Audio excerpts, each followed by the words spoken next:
السلام علیکم ورحمۃ اللہ وبرکاتہ۔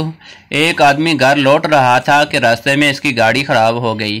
رات کافی ہو چکی تھی، ایک دم اندھیرا تھا، موبائل کا نیٹ ورک بھی نہیں تھا، دور دور تک کوئی آگے نہ پیچھے۔ اب گاڑی سائیڈ پہ کر کے لفٹ کا انتظار کرنے لگا۔ کافی دیر بعد ایک گاڑی بہت ہی دھیرے دھیرے اندھیرے میں اس کی طرف آتی ہوئی دیکھی۔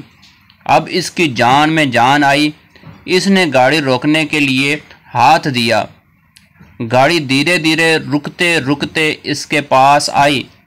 اس نے جھٹ سے گیٹ کھولا اور اس میں بیٹھ گیا، لیکن اندر بیٹھتے ہی اس کے ہوش اڑ گئے، گلا سوکھنے لگا، آنکھیں کھلی کی کھلی رہ گئی، دل زور زور سے دھڑکنے لگا۔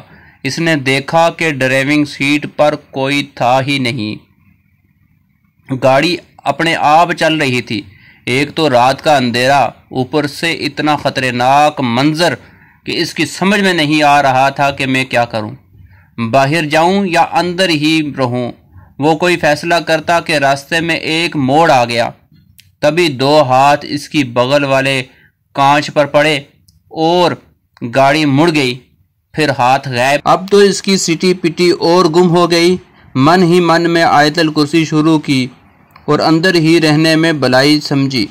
گاڑی اندھیرے میں رک رک کر دھیرے دھیرے آگے بڑھ رہی تھی۔ تبھی سامنے پیٹرول پمپ نظر آیا۔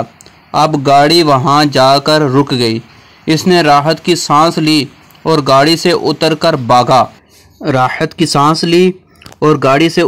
بھاگا۔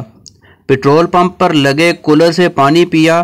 اتنے میں اس نے دیکھا کہ ایک آدمی ڈرائیونگ سیٹ پر بیٹھنے جا رہا ہے۔ وہ دوڑتے ہوئے اس کے پاس گیا اور بولا، اس گاڑی میں مت بیٹھو، میں اسی گاڑی میں بیٹھ کر آیا ہوں، اس گاڑی میں بھوت ہے۔ اس آدمی نے اس کی گال پر ایک زوردار تماچا مارا اور کہا، ابے کمینے، تو کب اس میں بیٹھا ہے؟ تبھی میں سوچوں گاڑی اچانک اتنی بھاری کیسے ہو گئی تھی۔ یہ میری گاڑی ہے، پیٹرول ختم تھا تو 5 کلومیٹر دور سے دھکا مارتے ہوئے لا رہا ہوں۔ اگر ویڈیو پسند آئے تو لائک اور شیئر کریں اور چینل کو سبسکرائب کرنا نہ بھولیں تاکہ آنے والی ویڈیو سب سے پہلے آپ تک پہنچ سکیں۔ شکریہ۔ اللہ حافظ۔